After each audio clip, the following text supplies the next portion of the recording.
Hi everyone and welcome to ELT Coffee Chats. I'm Raffaella Manzo, teacher trainer, course creator and founder of ProTEFL Institute. Today I'm very pleased to welcome and host Carrie Evans. Hi Carrie. Hello, it's lovely to be here. Great, thank you. Carrie is a retired English teacher working now as a part-time English examiner for Trinity College London. Her first memoir, The Fun We Had, dealt with a teaching career and related travels in 10 countries, if I don't get wrong, around the globe. She lives in Hove with her husband. So Carrie, welcome again. And before we talk about your books and your remarkable career, would you please tell us a little bit about yourself and your journey into ELT? Well, from a very early age, I always wanted to travel. And so I was actually, my first degree was in French and German, and I was working in Paris as a trilingual secretary. Not very happy. I had a nasty boss. And it was actually my brother who suggested that I train as an EFL teacher. So I came back to England, to Cambridge. I did the initial 1-month course, the RSA certificate, and I've never looked back. It's been a passport to really interesting jobs around the world. And I would highly recommend this career for anybody who wants to see the world and have some adventures. That's great. You've written 2 memoirs, The Fun We Had and Vagabond Soul. What first inspired you to write your story, and why did you decide that that was the right moment to tell your story? Well, I was teaching at the time in the UAE, in Sharjah, the United Arab Emirates. Being a very free spirit, it was not an easy life for me. It was quite challenging. I had, again, a sort of rather despotic boss. And it was a bit like Big Brother was watching you at work. They had sort of guards on the campus to see what time we arrived and left. And I found it very difficult. I mean, what was easy for me was jumping on a plane, going to an unknown place and without much of a plan and creating a life. But to actually sign a contract, 3-year contract, was one of the hardest things I think I've done. So there I was, struggling a little bit. And one day my husband came back from work with an old computer, which he said, right, you can have this for your writing, because I'd always intended to write. And that weekend, I don't know what happened. I just wrote nonstop the whole weekend. It was like a therapeutic outpouring. And it proved to be quite cathartic, really. It became a habit. I would write something each weekend. And I tried to focus on the positive aspects of my life instead of the negative ones. I looked back to happier times and ended up starting to describe my teaching career, starting in Greece and working my way around the world. So that's really how it came about initially. That's great. That's great. So it was a way to make sense of your memories, somehow helping you out in a difficult moment. Yes, okay. Yeah. And you've taught in 10 different countries. What kept you moving to new places rather than instead of settling in one? I'm not sure. This is just part of my character. Some people might say it's down to my astrological sign. I'm a Sagittarian. It's the traveling sign. And I think I'm fairly true to my nature, that I'm always trying to explore beyond my known environment. And I always felt this pull to keep on moving, really. I'm not sure if it was nature or nurture, the old argument. I think it was probably a mixture of the two. I think I was born under a wandering star. But also my childhood was very peripatetic. My father was also a restless soul. And I think by the age of 8, I had lived in about 8 places. So it's not that it's not so much that I got tired of places. It's just I felt, well, I've had a year or two here. I've enjoyed it. Where can I go next? And I was for 9 years in the Emirates. That's probably the longest spell I've had in one job. I did 3-year contracts. I don't know how I did it, but I did. Were you by yourself? Like, were you traveling alone? Sometimes, yeah. Sometimes I was. I didn't get married till I was 45. I actually got married in the Emirates. So that gave me a sort of emotional stability, I suppose, that I hadn't really had. I've had other long-term partners I travelled with and worked with, and they appear in the memoir, in both of them, actually. And out of all these countries you've visited, which one left the deepest impression on you, both personally and professionally? That's quite a tricky question, because each place had its pros and cons, I suppose. My first love was Greece. That's where I had my first teaching job. I've always loved the Greek islands. The same can be said for Thailand. I've spent 2 years there, 1 year in Chiang Mai in the north, 1 year in Bangkok. And I have a great love for Thailand. I almost feel like I'm coming home when I go there. Some of my students used to say, "Oh, miss, you must have been Thai in a former life." Probably, might be. Why not? So those were two countries I've got a particularly soft spot for, Greece and Thailand. But having said that, professionally, I think I'd have to choose Taiwan. I was there for 2 years, and I developed really close relationships with a lot of my students. Some of them I taught for 6 months, and it was in the 80s, so we're going back a bit, but at that time the communicative approach was becoming the vogue, and my partner and I really embraced this new style of teaching.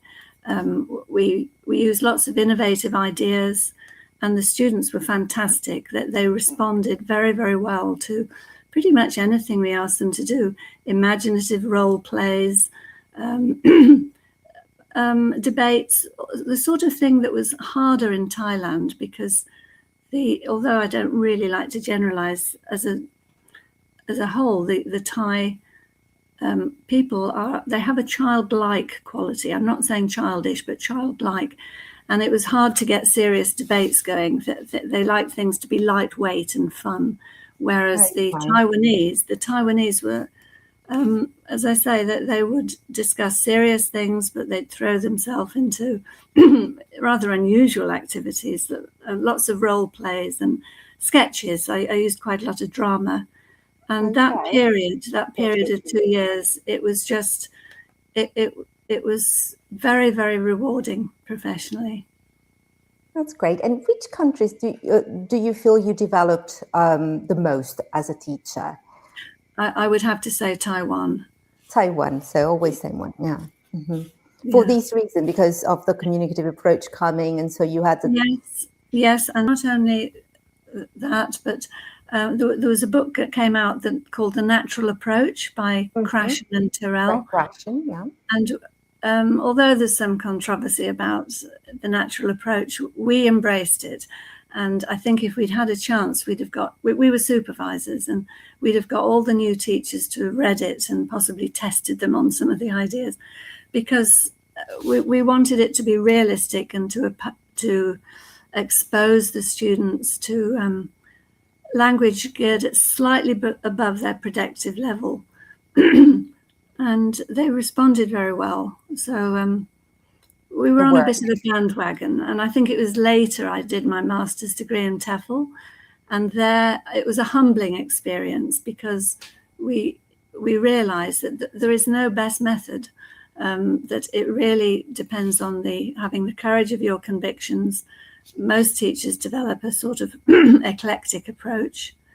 And the natural approach is sort of, we were on that bandwagon at that time, but it's not something that was any better than any other method, really. That's interesting. So let's move from Taiwan to New Zealand now, because you've traveled a lot.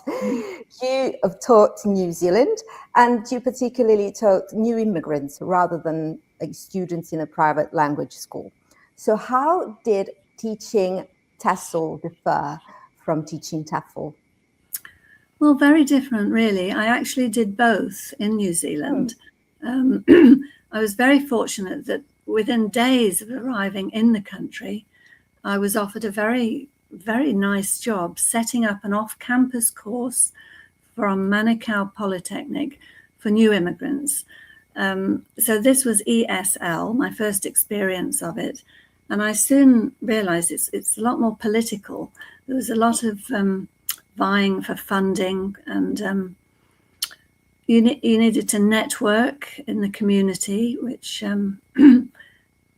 I enjoyed doing, actually. And our students, well, we weren't even allowed to call them students because they didn't want to be accused of any sort of colonialism. So they were trainees, and they were a mixture of Pacific Islanders and ex-refugees, Vietnamese, people from Laos, Cambodia. And although, you know, we did our lesson planning in the same sort of way, if trainees came to the class in the morning with a problem, it could be their electricity had been cut off because they couldn't afford the bill. They might have had a flea infestation. And so we'd have to shelve whatever we'd prepared and make a lesson out of that situation, hopefully something everybody could benefit from. And we became very close to, particularly the Vietnamese community. We were invited most weekends to some little function. And I suppose I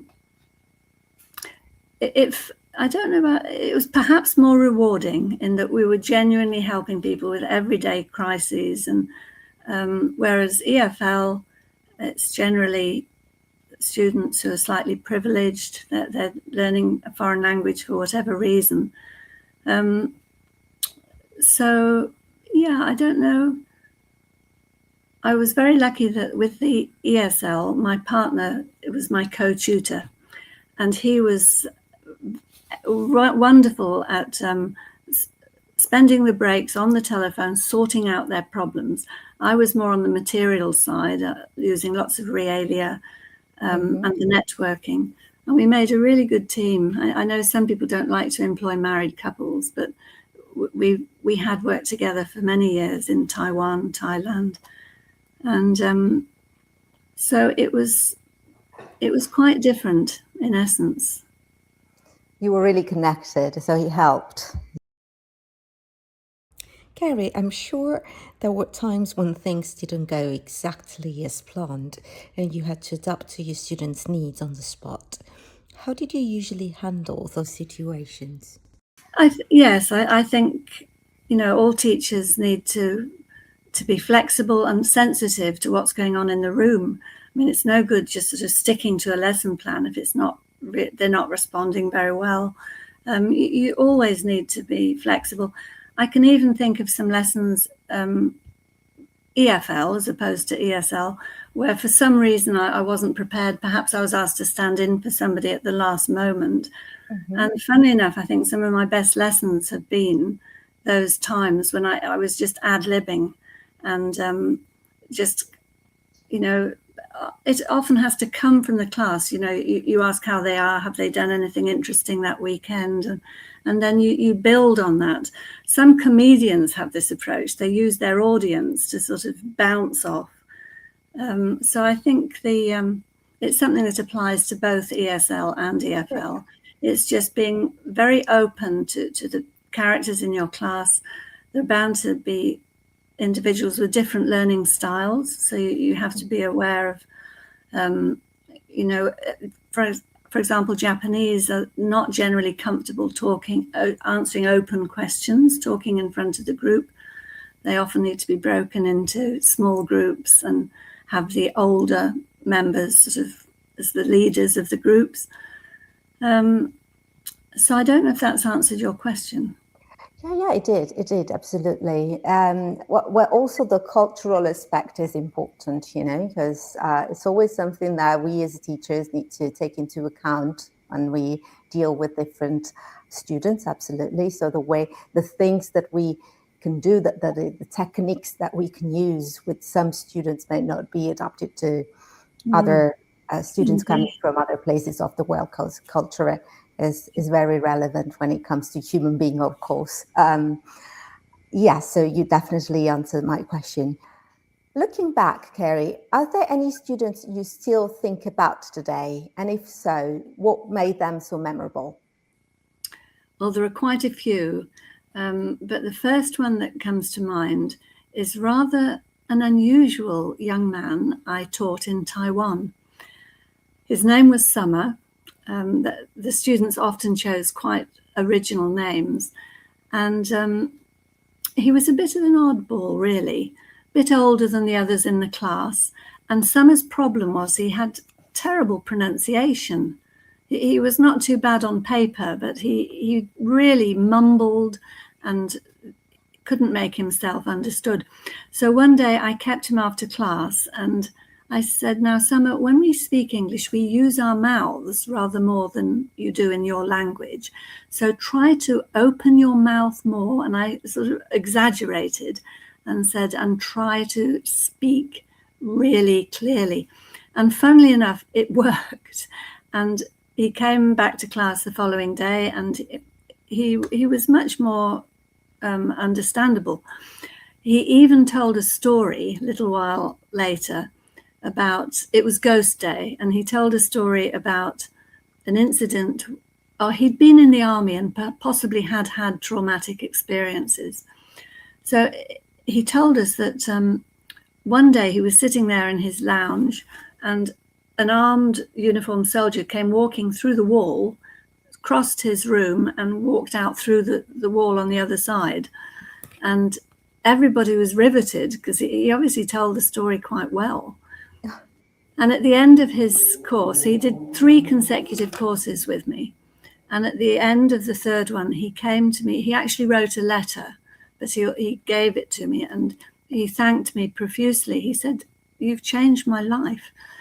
And in the letter, he explained how he'd always been rather shy, perhaps not very lucky in love, I don't know. And his success in the English class, where his confidence improved no end, had spilt over into other areas of his life. And he was just living. He thanked me for literally changing his life. And I've still got the letter somewhere. And so I think of Summer. And there were others. I mean, there was one in New Zealand called Starling. And I talk about him in the first memoir. And he was from Samoa. He was quite a character, and he wanted to have a party at the end of the course. So I thought, well, I imagined he was not well off because he'd been getting benefits for some years.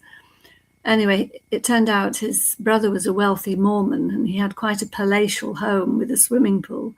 And it was a wonderful party with all the Pacific Islanders and the Vietnamese and so on. And during the party, he came and talked to me and gave me the most remarkable advice. It was really surprising. I was a bit taken back. But I'm not going to tell you what it is. You'll have to read the book. Okay, we will. He's another one I remember. Apparently, the midwife at his birth was Stalin's sister. I don't know if there's any truth in that, but that was his story. That's great. That's so interesting, really. So impressive. Your experiences are amazing. And after all these years of teaching around the world, what has teaching given you, not just professionally, but also personally? Well, it's just the connection I've had with so many students in so many countries over the years. A lot of them became friends. I would write letters to them when I moved on. And they've provided a lot of really, I think, quite interesting material for my writing. Because, one of the things I hope comes across in my writing, it's my lifelong love for people, travel, and adventure. And so throughout my memoirs, there's quite a cast of colourful characters. And so that's what teaching's given me, apart from a challenging and very interesting career. I've just met so many interesting people from so many walks of life. That's great. That's I think what new teachers, people who are just starting teaching probably wish for now, so that's a great moment to share with you. And if you could leave English teachers with one piece of advice now, what would it be? It might have to be multifaceted. Well, obviously to teach well, you've got to prepare. There's no way around it. However experienced you are, you need to plan your lessons, but you also need to be prepared to deviate from your plan. Don't feel you've got to stick to it rigidly. Use the classroom, use the characters you've got there. If you have a class of 12 or 20, there'll be 12 or 20 different personalities. And I suppose another thing that I've always found worked, it was anything with an element of competition, whatever the age of your students. You can make any grammar point really into either a competition or student interviews. It's something I did a lot. I'd look at the teaching points, could be phrasal verbs or a tense or something, and then I'd write little, maybe 6 questions for student A, student B, with a different set of questions. They'd take it in turns to just make it very personal and communicative. Yeah. Mm-hmm. Yeah. So Carrie, thank you very much for being here, and it was really inspiring for everyone. I think it's been a real pleasure hearing your stories and learning from your experiences. Do you have a copy of your book to show us, so that if I do happen to have one here. Yes, this is my first one, the fun we had. It was great fun writing it, and I hope people enjoy reading it. It's got a lot of humor in it, and it's very frank. People say surprisingly frank. It's sort of warts and all. And my second one is coming out. I'm getting copies in the next few days, and that'll be out in August, the Vagabond Soul. Okay, we're looking forward to it. Thank you so much for asking me. It's been a pleasure.